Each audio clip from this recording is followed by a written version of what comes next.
Hello folks, hope you're doing well. So welcome back to another One Piece review. This time we're covering Manga chapter 1155. And right off the bat, two takeaways I have from this chapter. Number one, the hype for Loki and seeing him in action is going to be through the roof when we get to that moment. Because of the way that Oda was hyping up King Harold through Rocksteady Zebek in this chapter. The second takeaway I have about this chapter is Oda is literally opening Pandora's box as far as Loki and what he may or may not end up doing. Potentially allying with Luffy and the Straw Hats, or he could very well take another path. But we'll get into that. Speaking of the Straw Hats, we got Luffy on the cover of Weekly Shadow Jump for promotion for the incoming 28-year anniversary. Then we got the Straw Hats on a colour spread, which is kind of cool. We got all the Straw Hats in full view. We got dinosaurs in the background, so I don't know if that's a reference to Jurassic Park or not. Doesn't matter. You got Luffy's body post in the background with him in Gear 5th, so this could be a reference to what we're bound to get down the line. Two notable things as far as the Straw Hats is concerned. One is Robin, because Robin looking good. Two, even though Nami's looking good, Nami's hooking on to Jinbei as Sanji is trying to embrace Nami, but it kind of looks like Nami is shunning Sanji, rejecting Sanji, hugging Jinbei, where you got Usopp hugging into Luffy, which, given the situation right now, could be an accurate turn of events that's about to go down, because Usopp and Nami, they're tied up, so's Brook and Jinbei. Oda's been highlighting Robin trying to do something. I don't know what Robin's going to do in this situation. Now, we start off with the chapter with Loki meeting his future idol, Rocksteady Zebek, along with Edward Newgate, Shiki, and Stussy. Now, what we come to find out, not only with the title of this chapter, but also the contents of this chapter, we come to find out this is basically focused on the Rocks Pirates. Loki meets Zebek, Newgate, Shiki, and Stussy, Buckingham Stussy. And Rocksteady Zebek is here to get an audience with King Harold because they have history, and it goes back to the Reverie, which I'm kind of surprised Oda decided to focus this chapter specifically on the Reverie incident. Loki starts off to respond by saying that his father isn't around on the Elbaph, which we knew because Oda made that very clear in the previous chapter. So then Zebek says, okay, I guess he can be reached even if it's away, so just go and make a report to somebody. Get in touch with your father. Loki gets triggered and it's like, no, I'm not doing that because I'm not taking orders from you. But then Loki goes on to say he's not going to drop what he's doing just because I'm injured. It seems like to be an interesting mindset that Loki has about his father, even I doubt that's very true at all. Now, I will say Loki kind of brought it on himself because he was calling out for being weak looking, and he goes on to pay for that statement. He's saying this, you got Zebek coming in with an attack, and by the way, I want to point out he's using hockey on his sword, so he's not holding back. So as he's attacking, Oda gives us the narration with the Rock's swordsmanship renowned for its brutal impact, almost like a giant hammer or a cannon fire, which is ironic considering Loki used a giant hammer, or at least he used a giant hammer recently. But it was said to blow everything in its surrounding area away. Oda had this specific comment because it ties into what goes on later on involving King Harold and Rocksteady Zebek. So Zebek was being hyped up from the word go. He did not hold back, which falls in line with what Newgate said about Zebek. Hey, you're not going to take it easy on a child? And Zebek's like, shut up. So following this, Oda skips back 8 years to 56 years ago at the Reverie. So finally we get confirmation of what went down. We went inside Pangaea Castle in the flower room, and immediately Oda wasted no time because we see Emu 56 years ago, looks no different, and then we also see a character that looks like to be Gunko. I'll get to that in a second. But they're confronted by Rocksteady Zebek, who out of nowhere, like a boss, just showed up, gun in hand. Now, as this is taking shape, Oda continues with the narration. So it happened during the Reverie that year, an incident. But the fact that Rocksteady Zebek is in this flower room, confronting Emu along with Gunko, or a character that looks like Gunko. I'm going to assume it's Gunko just because here Gunko looks completely different from what we've seen. a lot more graceful for what we've seen. Also has long hair, which, considering what we see in the present with the transformation of Emu taking over Gunko's body, with Gunko looking like she had long hair when she transformed via Emu's takeover. We still don't know everything about that right now. We need more details about that, in my opinion. But it was cool that Oda highlighted this here, and the fact that Gunko was the only one beside Emu at this point.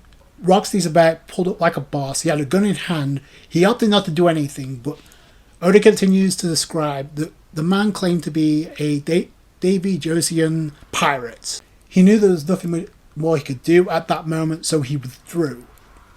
With these words, Zebek, doesn't really take a shot. Instead, he's like, just wait, one day I'll be back.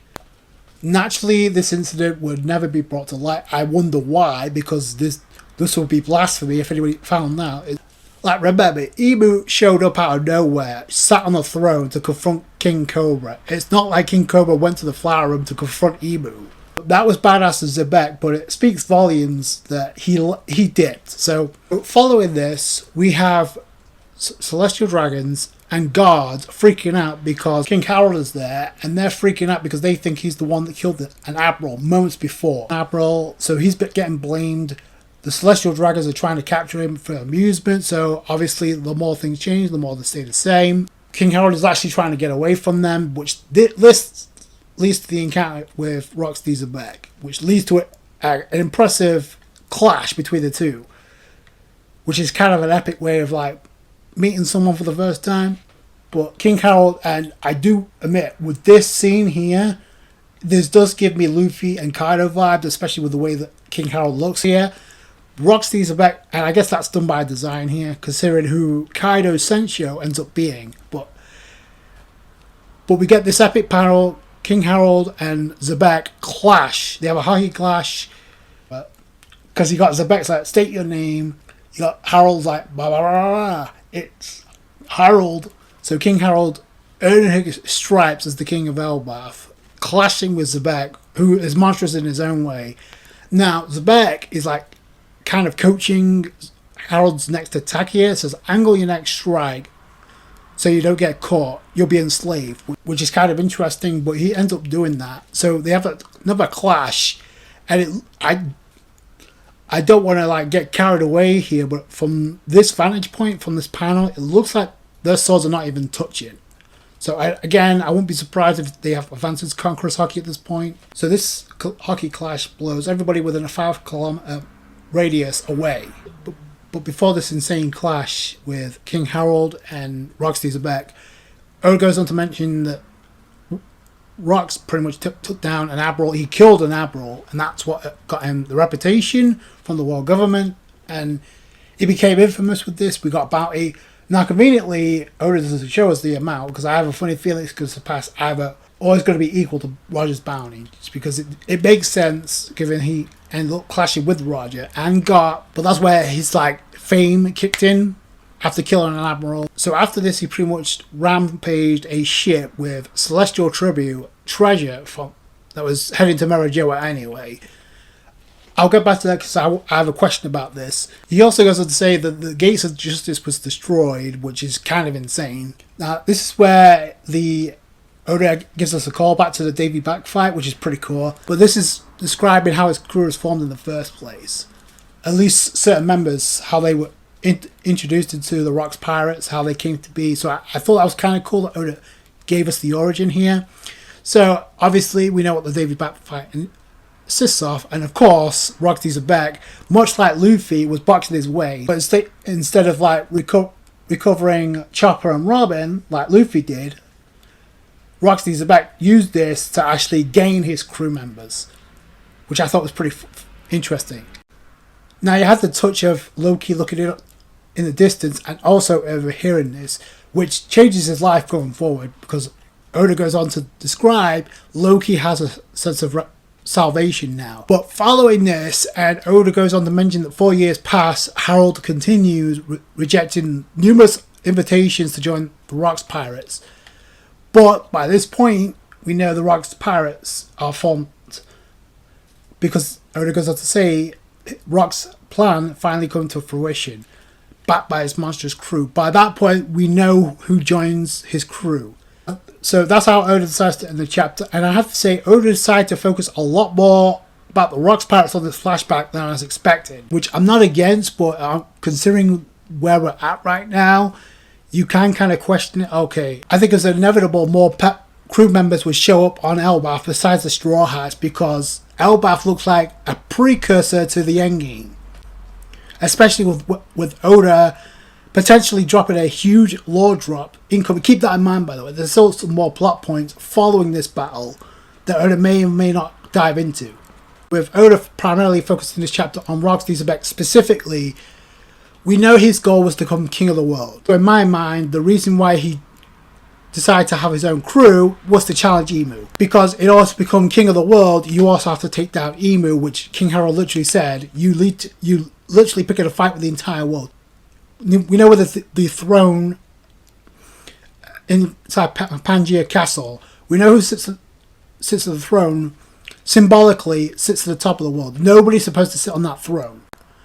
But we know Emu can do that whenever Emu feels like it. So is this what Rocks Dieselbeck wanted, because he found his way to the flower room in Pangaea Castle with no rhyme or reason, no explanation? He just showed up like a boss.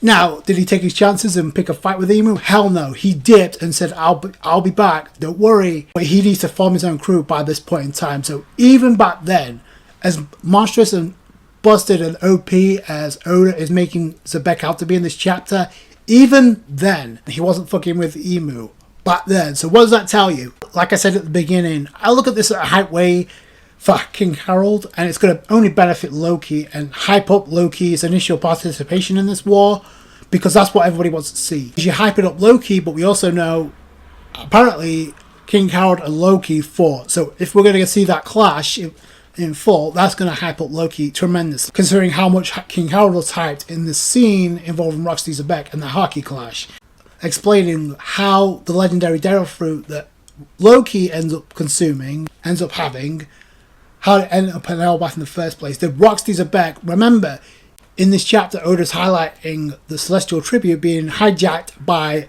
Rocks Dieselbeck that was heading for Merajawa anyway. So was that chest containing the devil fruit that Loki ends up having, the legendary devil fruit, was that a part of that tribute? I don't know. So that's number one. Number two is, like I said before, I don't know how you see this and don't think there's going to be some type of interaction involving Teach and Loki down the line, either on Elbaph or post Elbaph. We don't really know how this is going to end. Like I said at the beginning, Oda's opening Pandora's box with this, because really, a lot of people want Loki to become a Straw Hat only because of what Luffy said. He's a nice guy. Oda doesn't have Luffy throwing that comment out there just casually for the sake of it. So that holds a lot of weight. I said it back then, but that doesn't mean he's going to become a Straw Hat. Now, conveniently, Rocks Dieselbeck invited King Harold, the father of Loki, to become his crew member.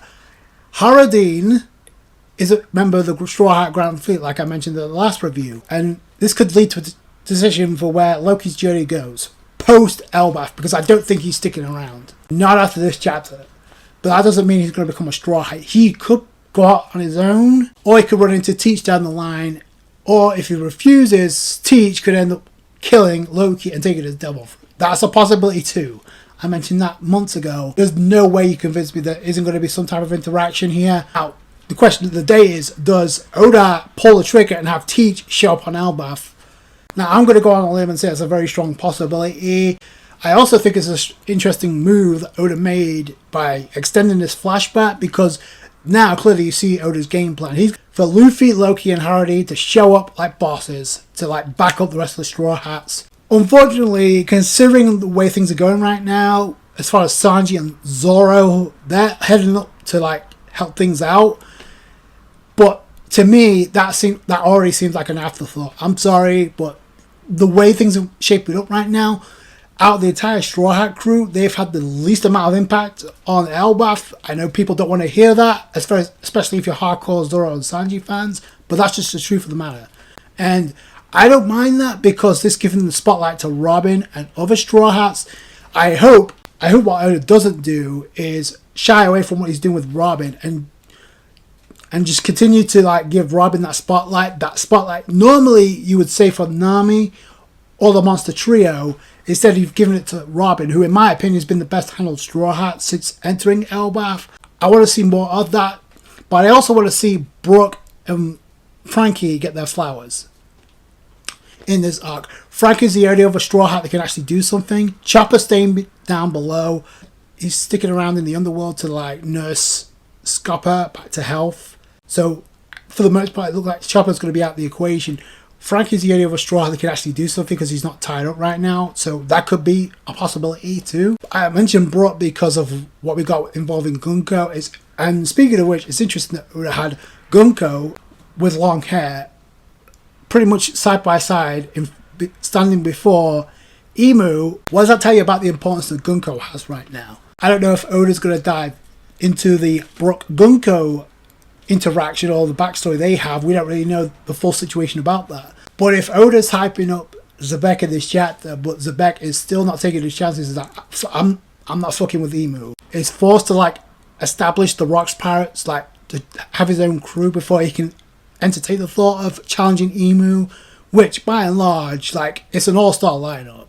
Now, I did mention when we got the Kuma backstory, and it did give us a tidbit of information as far as like a lot more information actually about the God Valley incident involving the Rocks Pirates with Garp and Goldie Roger. We know they teamed up. According to Sengoku, they teamed up. The government didn't want to give Roger any credit. Instead, all the credit went to Garp as the hero of the Marines.